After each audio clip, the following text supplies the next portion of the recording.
Mesdames et messieurs, bonsoir. Ravi de vous retrouver sur votre télévision régionale Prestige. Il est 20h et merci de nous suivre pour être au diapason de l'actualité d'ici et d'ailleurs. Et vous avez raison, la grande édition. Au sommaire, la cérémonie d'inauguration de la brigade de proximité de Ndiassane s'est tenue hier jeudi. Le ministre des Forces armées, le général Biram Diop, a présidé la cérémonie. Plus de détails dans cette édition. Célébration hier jeudi 31 octobre à Saly Portudal de la journée mondiale des villes. Le thème retenu pour cette année, la jeunesse au cœur de l'action climatique et locale pour les villes. Et puis lancement du projet Sahal Diam, la société civile se mobilise contre les violences électorales. Le suivi de l'actualité internationale et la page sportive mettront à terme à ce rendez-vous d'information. Merci de votre fidélité. Le développement, c'est dans une poignée de secondes.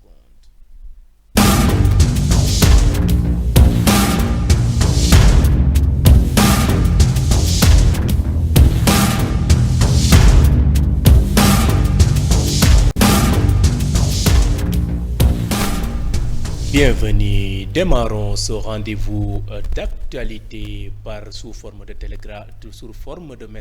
brève illustrée par le mouvement d'humeur des membres du collectif des habitants de la cité Djobas, située sur l'axe Thiès-Mbour dans la commune de Noto Djobas.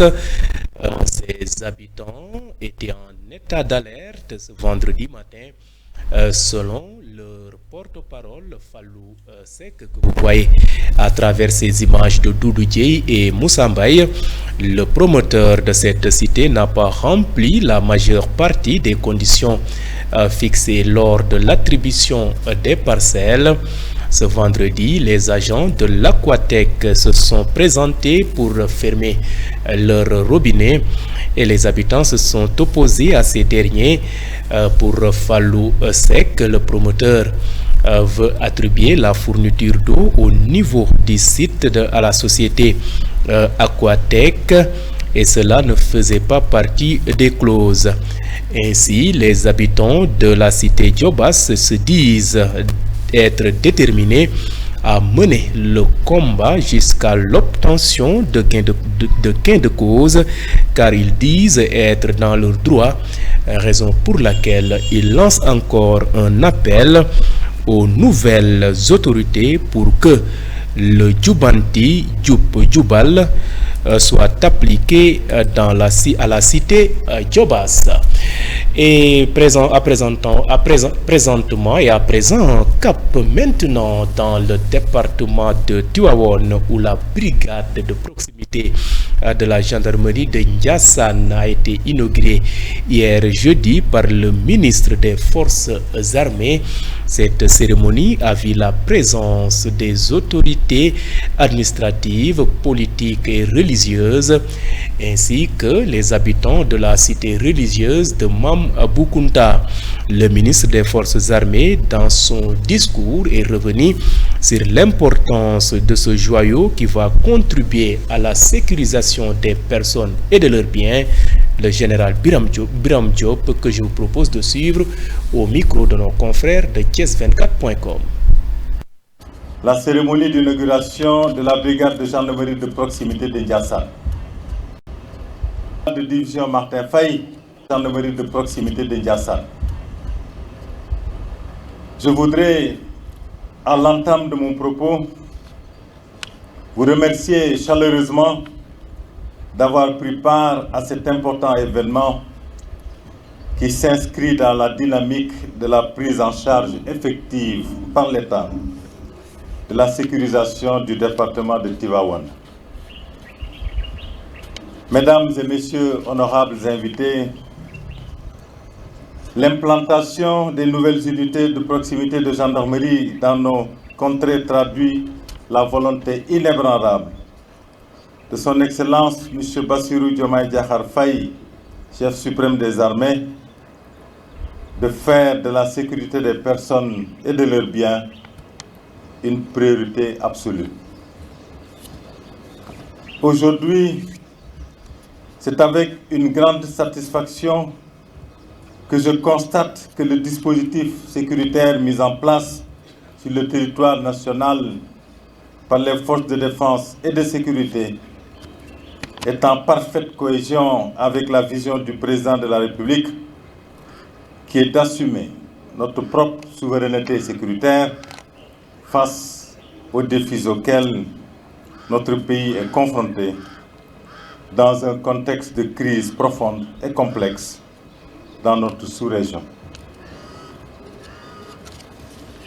L'organisation de cette cérémonie marque l'accompagnement et le soutien constant des plus hautes autorités de l'État visant à mettre les forces armées dans les meilleures conditions pour remplir convenablement leur mission constitutionnelle.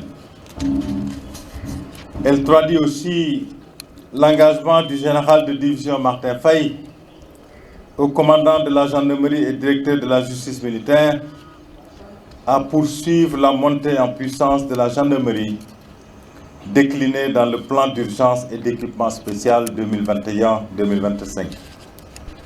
L'inauguration de la brigade de proximité de Ndiassane est enfin une contribution significative du ministère des Forces armées à la mise en œuvre efficiente de la politique de sûreté dont l'objectif est d'anticiper, de prévenir et d'agir efficacement contre les menaces pouvant compromettre la bonne exécution de notre projet de développement économique et social. À l'instant, c'était donc le général Biram Diop, ministre des Forces armées, lors de l'inauguration de la brigade de proximité de la ville sainte de Ndiassane dans le département de Tivaouane.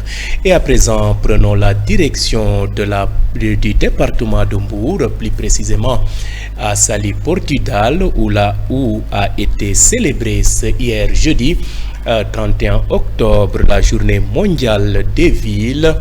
Le thème retenu pour cette année s'intitule « La jeunesse au cœur de l'action climatique et locale pour les villes », une initiative du ministère de l'Urbanisme, des collectivités territoriales et de l'aménagement des territoires. Les acteurs ont réfléchi sur la place des jeunes dans la politique nationale urbaine. Fatou Bintou Kamara, qui a représenté le secrétaire d'État de l'Urbanisme et du Logement, donne plus de détails. Je vous propose de la suivre. Au regard des statistiques nationales, avec près de 54% de la population vivant dans les établissements humains à caractère urbain, la prochaine génération sera urbaine.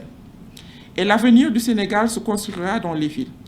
Il relève donc de notre responsabilité de faire des villes des espaces de vie ouverts, inclusifs, résilients, sûrs et productifs. Des espaces où les jeunes ont un rôle essentiel à jouer. Cette année, le thème de la Journée mondiale des villes donne aux jeunes un rôle central dans la prise en compte de l'effet néfaste des changements climatiques. C'est la raison pour laquelle, dans la prise en compte des politiques publiques, on met en avant les jeunes et on met également en avant l'éducation scolaire nécessaire à la prise en compte des effets néfastes des changements climatiques, mais également la prise en compte des jeunes dans l'élaboration des politiques urbaines. Au regard des statistiques nationales, et voilà donc, vous suivez le rendez-vous de l'actualité grâce à votre nouvelle chaîne de radio Prestige FM qui émet en modulation de fréquence sur les 95.5 FM. Et à présent, parlons politique dans cette édition pour favoriser un environnement inclusif et représentatif qui reflète la diversité de la société civile. Le collectif des organisations de la société civile pour les élections COSEC a mis en place hier jeudi un programme dénommé Sahal Jam. L'objectif visé est de renforcer la confiance des citoyens dans le système démocratique. Le ministre de l'Intérieur, le général Jean-Baptiste Tine, a présidé la cérémonie de lancement du dit programme. Le voici lors de sa prise de parole. Ces élections législatives anticipées seront soumises aux mêmes exigences de respect de procédures et de délais. mes services, comme de tradition, ont pris les devants pour assurer à temps la formation, véhiculer le canal de communication prédéfini et mettre le matériel électoral à disposition, selon un calendrier prenant en compte les impératifs à toute œuvre humaine. En considération de la réussite de l'organisation de la dernière élection présidentielle, l'administration électorale se soumet à l'exigence de maintenir le cap, de redoubler d'efforts sur certains aspects et de renforcer davantage les missions des acteurs institutionnels et non institutionnels.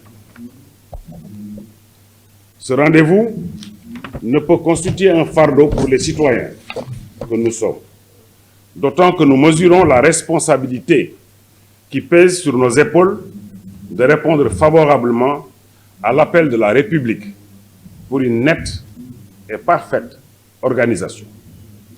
Les élections pour nous appellent, comme toujours d'ailleurs, le respect dans l'exécution des opérations électorales, des délais légaux et des actes réglementaires. Ce faisant, la réussite de ces joutes électorales se fera avec votre apport décisif. Jean-Baptiste Tine, le ministre de l'Intérieur, qui présidait hier jeudi cette rencontre.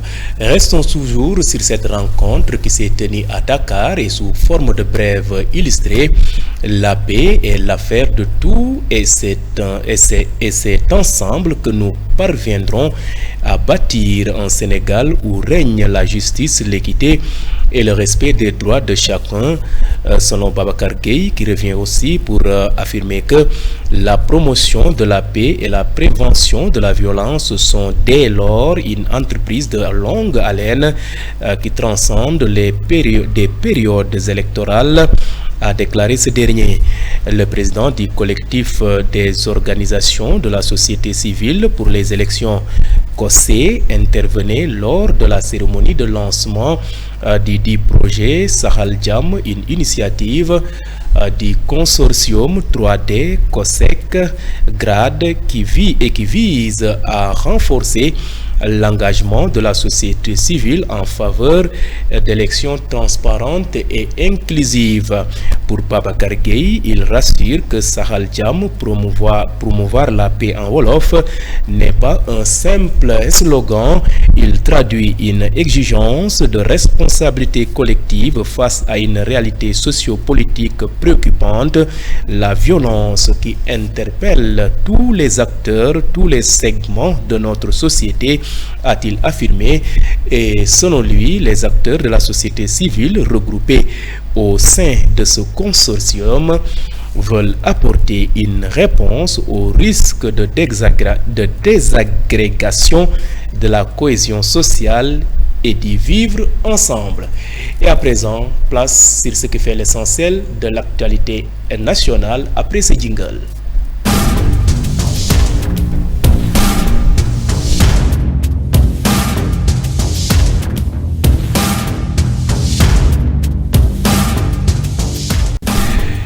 Khadija Silla, après ce jingle donc, place maintenant à Mam Biram Cissé Gueye pour le suivi de l'actualité de chez nous. L'actualité nationale, la liste nationale de la coalition Pastef les Patriotes Ousmane Sonko a promis hier jeudi d'industrialiser Kaffrine lors de son discours. Il a également évoqué le développement de l'agriculture, la lutte contre le vol de bétail et la résolution des problèmes liés à l'eau. Ousmane Sonko a également encouragé les jeunes à se mobiliser et à se rendre massivement au bureau de vote le 17 novembre prochain. Restons toujours dans l'actualité politique. Le leader de la coalition Jàmm ak Njariñ qui s'est présenté hier jeudi dans le département de Goudiri revient sur le fameux débat tant attendu avec la tête de liste de Pastef Ousmane Sonko. Mais selon Amadou Ba, les choses ne stagnent pas à son niveau. En effet, l'ancien premier ministre invite l'actuel chef du gouvernement à approfondir même le débat en l'organisant dans chaque département. Je vois que Ousmane Sonko a hâte de faire face à moi. Je lui propose un débat de proximité devant les populations de chaque département pour discuter des questions essentielles qui concernent le développement du Sénégal Sénégal dans chaque domaine. Je lui propose ce qu'il faut et comment développer la localité, a déclaré Amadou Ba, qui n'a manqué, dans le contexte de tension électorale, d'inviter les acteurs politiques tous bords à la sérénité. Terminons avec les leaders du mouvement, les serviteurs et membres de la coalition Sam Sakadou pour les législatives du 17 novembre. Pape Djibril Fall s'est prononcé en marge de leur caravane hier jeudi à Tamba. Selon le député de la dernière législature, Bassirou Diomaye Faye et son mentor Ousmane Sonko ont déçu le peuple sénégalais. Les Sénégalais n'ont pas fait une erreur en élisant Diomaye Faye. Ils avaient confiance à Sonko et Bassirou Diomaye Faye, mais je suis désolé de le dire, ils nous ont déçus. C'est la raison pour laquelle ils doivent donner la majorité aux législatives à la coalition Sam Sakadou pour une cohabitation à l'Assemblée nationale, lance-t-il. C'était tout pour cette actualité.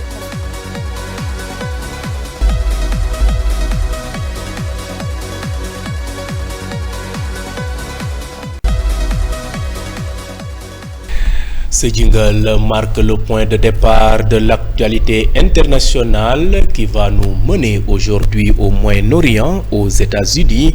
Mais tout d'abord, démarrons par l'Afrique australe. Le président du Botswana a reconnu aujourd'hui vendredi la défaite de son parti aux élections législatives. Selon les premiers décomptes, nous sommes tout à fait heureux de nous retirer pour devenir une opposition loyale, a notamment déclaré Mokgweetsi Masisi, qui a aussi félicité l'opposition pour sa victoire au scrutin. Sa formation politique, le Parti démocratique du Botswana, BDP, dirigeait ce pays africain riche en diamant depuis son indépendance du Royaume-Uni en 1966. Selon le système électoral du Botswana, le premier parti à obtenir 31 sièges est déclaré vainqueur et son candidat est installé à la présidence. Quittons l'Afrique australe pour le Moyen-Orient. L'Iran a averti hier jeudi qu'il apporterait une réponse brutale à l'attaque israélienne menée samedi contre des installations militaires israéliennes, affirmant qu'Israël allait le regretter. Ont rapporté des médias locaux l'action récente du régime sioniste qui a attaqué des parties de notre pays était un acte désespéré et la République islamique d'Iran y répondra de manière brutale qui fera regretter Israël, a dit Mohammad Mohammadi Golpayegani, un haut conseiller du guide suprême, l'Ayatollah Ali Khamenei. Selon l'agence de presse Tasnim, il a salué la performance de la défense aérienne iranienne pour avoir empêché l'entrée des avions de combat du régime sioniste sur le territoire et affirmé que les dégâts causés par les frappes étaient minimes.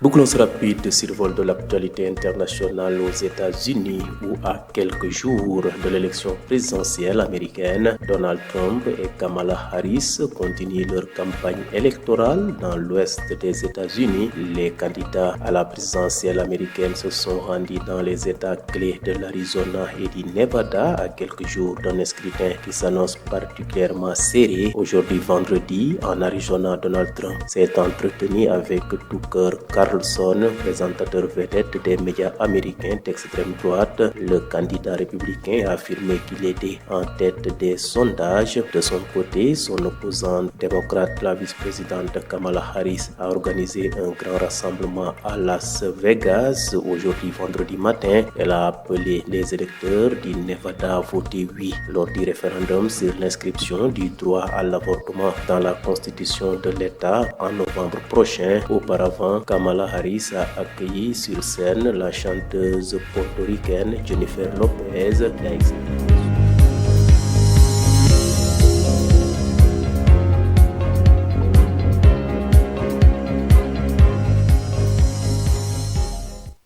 Cette édition par une note sportive. Malick Ngom est le nouveau président du comité national de la gestion de lutte CNG. Il remplace Bira Sène, dont le mandat est arrivé à expiration, durée d'1 an. En effet, le mandat du Comité national de gestion de la lutte CNG est prorogué pour une durée d'1 an et Malick Ngom, plébiscité par la plupart des acteurs de la lutte, devra conduire cette nouvelle équipe selon l'arrêté du ministre des Sports. Pour rappel, le célèbre arbitre était en compétition avec le président sortant Bira Sène, candidat à sa propre succession. Malick Ngom avait reçu le soutien des grands ténors de la lutte ainsi que des managers. Parlons football et pour le moment, la sélection nationale est gérée par l'intérimaire Pape Thiaw depuis le départ d'Aliou Cissé en début d'octobre. L'ancien adjoint Del Taco a réalisé 2 bons résultats face au Malawi 4-0 et 1-0, qualifiant ainsi les Lions pour la Coupe d'Afrique des Nations Maroc 2025. Mais sera-t-il l'équipe à cette compétition? Rien n'est moins sûr car d'autres profils se sont signalés pour occuper le poste de sélectionneur de l'équipe nationale du Sénégal. Si Hervé Renard avait été cité, le technicien français a repris les rênes des Faucons de l'Arabie Saoudite, réduisant ainsi la liste des principaux prétendants à 3. Il s'agit bien entendu de Pape Thiaw, mais aussi de Habib Beye et Oumar Daf. Selon la ministre des Sports, l'État est en étroite collaboration avec la Fédération sénégalaise de football et prêt à engager un nouveau sélectionneur. Terminons par le président de la CAF, Patrick Motsepe, président de la Confédération africaine de football, qui a annoncé sa candidature pour un second mandat, contrariant ainsi les ambitions de Maître Augustin Senghor, actuel premier vice-président de la CAF et président de la Fédération sénégalaise de football. Afin d'obtenir le soutien de ses rivaux à la présidence, Motsepe avait initialement promis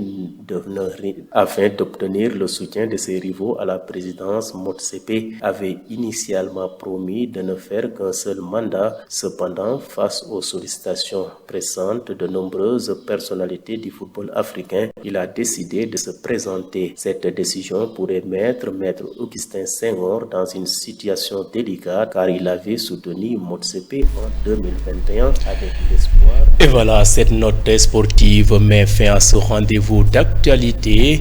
C'était le journal de ce vendredi 1er novembre 2024. Vous étiez très nombreux à nous suivre à l'étranger grâce au réseau IPTV et nos différentes plateformes, à savoir le site d'information www.prestigethies.com, les pages YouTube et Facebook Live de Prestige. Et mention spéciale à nos auditeurs qui nous ont suivis grâce à cette nouvelle chaîne de radio Prestige FM qui émet en modulation de fréquence sur les 95.5 FM. Gardez la fréquence sur les 95.5 car je vous retrouve pour la version Wolof de cette édition. Mais avant cela, merci donc à vous, Khadija Silla, pour la réalisation.